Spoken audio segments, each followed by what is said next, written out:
இந்த சூழ்நிலையில் கிட்டத்தட்ட திமுக கூட்டணி உடைந்து விட்டது என்றே சொல்லலாம். அவர்கள் கூட்டணி ஆட்சியிலே பங்கேற்ற பிறகு தாவேக்காக்கு எதிராக அவர் அரசியல் செய்வது என்பது முடியாத ஒரு காரியமாக மாறிவிடும்.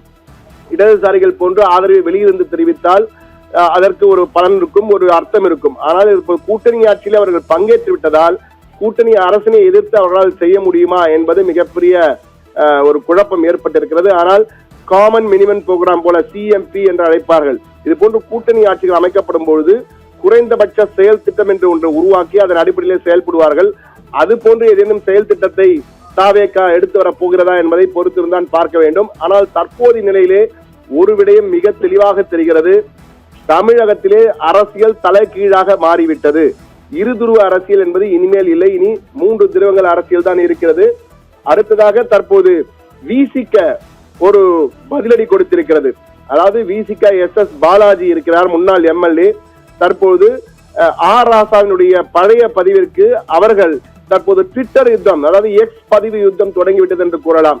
அந்த எக்ஸ் பதிவை தற்போது விசிக முன்னாள் MLA SS பாலாஜி போட்டிருக்க ராசாவுக்கு பதிலடி கொடுக்கும் வகையிலே ராசாவின் பதிவு ஒன்று இருக்கிறது, பழைய பதிவு.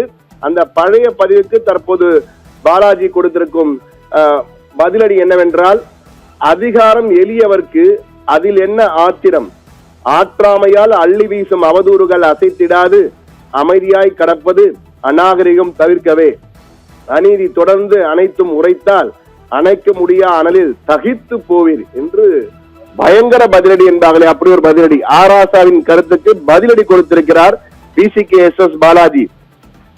அதிகாரம் எளியவர்க்கு அதில் என்ன ஆத்திரம், ஆற்றாமையால் அள்ளி வீசும் அவதூறுகள் அசைத்திடாது அமைதியாய் கிடப்பு, நாங்கள் அமைதியாக இருப்பது அநாகரிகம் தவிர்க்கவே, அநாகரிகமாக எதுவும் நடக்கக்கூடாது என்பதை தவிர்ப்பதற்காக தான் அமைதியாக இருக்கிறோம். ஆனால் அநீதி தொடர்ந்து அனைத்தும் உரைத்தால் அணைக்க முடியா அனலில் தகித்து போவீர் என்று சாபமிடுவது போல கடுமையான எங்களுடைய ரியாக்ஷனை நாங்கள் செய்ய பதிலடி கொடுக்க ஆரம்பித்தால் தாங்க மாட்டீர்கள் என திமுகவுக்கு பதிலடி கொடுத்திருக்கிறார் SS பாலாஜி என்றுதான் கூற வேண்டும். இது கடுமையான ராசாவின் பதிவுக்கு கடுமையான பதிலடியை விசிகாவும் தற்போது கொடுத்திருக்கிறது. விசிகாவின் முக்கிய நிர்வாகிகள் ஒருவரான முன்னாள் MLA SS பாலாஜி தற்போது பதிலடி கொடுத்திருக்கிறார். ஒரு பக்கம் ராசாவின் பதிவு, மற்றொரு பக்கம் விசிகாவின் பதிவு என பதிலடி ஆரம்பித்து விட்டது. எக்ஸ் பதிவிலேயே தற்போது தங்களுடைய பதிலடிகளை கொண்டு வந்து விட்டார்கள்.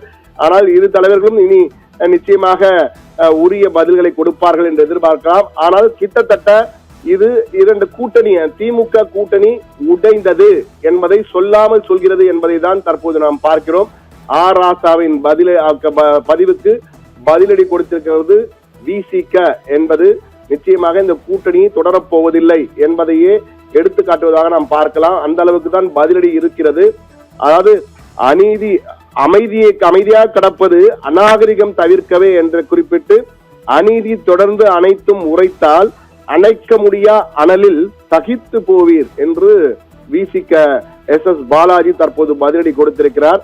எனவே கடுமையான ஒரு கூட்டணி உடைகிறது என்பதை தற்போது இந்த எக்ஸ் பதிவுகள் எல்லாம் வெளிச்சம் போட்டு காட்ட ஆரம்பித்திருக்கின்றதான் தெரிகிறது. எது எப்படி இருப்பினும் தமிழக அரசியல் என்பது தற்போது தலைகீழ் மாற்றத்திற்கு சென்று விட்டது. இனி 3 துருவ அரசியலை நாம் பார்க்க போகிறோம். இதிலே அதிமுக எப்படி கையாள போகிறது, திமுக எப்படி கையாள போகிறது, தாவேகா கூட்டணி அதிகமாக இருக்கிறது. எனவே தாவேகா இதுவரை தனிக்காட்டிலே ராஜாவாக இருந்தார்கள். தற்போது கூட்டணி அரசியலுக்குள் வந்துவிட்டதால் அவர்களுக்கு நிர்பந்தங்கள் தற்போது வர தொடங்கும். எனவே முதலமைச்சர் விஜய், தாவேகா தலைவர் விஜய் இனி எப்படி கையாள போகிறார் என்பதை பொறுத்திருந்தான் பார்க்க வேண்டும். IUMலும் ஒரு சிறு சலசலப்பு ஏற்பட்டிருக்கிறது. IUMலே ஷாஜகான், பாபநாசம் MLA ஷாஜகான் பதவியேற்றார் என்ற அமைச்சராக. ஆனால் அவருடைய மற்றொரு MLAவான வாணியம்பாடி MLA விழாவை புறக்கணித்து விட்டார் என்ற தகவல் வந்திருக்கிறது. எனவே IUMலும் தற்போது ஒரு சர்ச்சை வந்திருக்கிறது. இனி சர்ச்சைகளுக்கு பஞ்சமே இல்லாமல் தமிழக அரசியலின் களம் அடுத்தடுத்து திருப்பங்களுடன் நகரப்போகிறது என்பதை எதிர்பார்க்கலாம். தற்போது தாவேகா ஒட்டுமொத்தமாக 35 அமைச்சர்கள் தான் மொத்தமாக பதவியேற்க முடியும். முதல் அமைச்சரையும் சேர்த்து 35 அமைச்சர்களும் பதவியேற்று விட்டார்கள். இனி அமைச்சர்கள் யாருக்கும் இடமில்லை. இருப்பவர்கள் ராஜினாமா செய்தால்தான் புதிய இடம் கிடைக்கும். எனவே 35 அமைச்சர்களுடன் தற்போது விஜய் தன்னுடைய ஆட்டத்தை தொடங்கிவிட்டார். இனி அடுத்த காலத்திலே என்ன செய்ய போகிறார், தான் ஏற்கனவே கொடுத்த வாக்குறுதிகளை அறிவிக்கும் வகையிலே அடுத்து அவர்களுக்கு மிகப்பெரிய சவால் என்றால் தற்போது பட்ஜெட் அறிவிக்க வேண்டும், பட்ஜெட் போட வேண்டும். பட்ஜெட்டில் எப்படி போட போகிறார், இதில் என்னென்ன அறிவிப்புகளை கொடுக்க போகிறார், என்னென்ன வாக்குறுதிகளை நிறைவேற்றப் போகிறார்களோ என்பதெல்லாம் தற்போது எதிர்பார்ப்புகளை ஏற்படுத்தியிருக்கிறது.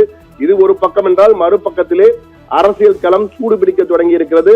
திமுக தற்போது தனித்து விடப்பட்டிருக்கின்றதான் கூற வேண்டும். இடதுசாரிகள் அவரிடம் இல்லை. இடதுசாரிகள் வெளியிலிருந்து ஆதரவு என்பதால் அவர்கள் ஒருவேளை திமுகவுடன் தொடர்ந்து பயணிக்கலாம். ஆனால் விசிக, ஐயுஎம்எல், காங்கிரஸ் மூன்றுமே தற்போது அங்கிருந்து கிட்டத்தட்ட வெளியே வந்துவிட்டது. காங்கிரஸ் வெளியே வந்தே விட்டது. விசிக, ஐயுஎம் அதிகாரப்பூர்வமாக இன்னும் அறிவிக்கவில்லை. ஆனால் கிட்டத்தட்ட வெளியே வந்த மாதிரிதான் இது. எனவே அடுத்த என்ன என்பதுதான் தற்போது மிகப்பெரிய கேள்வியாக இருக்கிறது. ஷர்மிளா.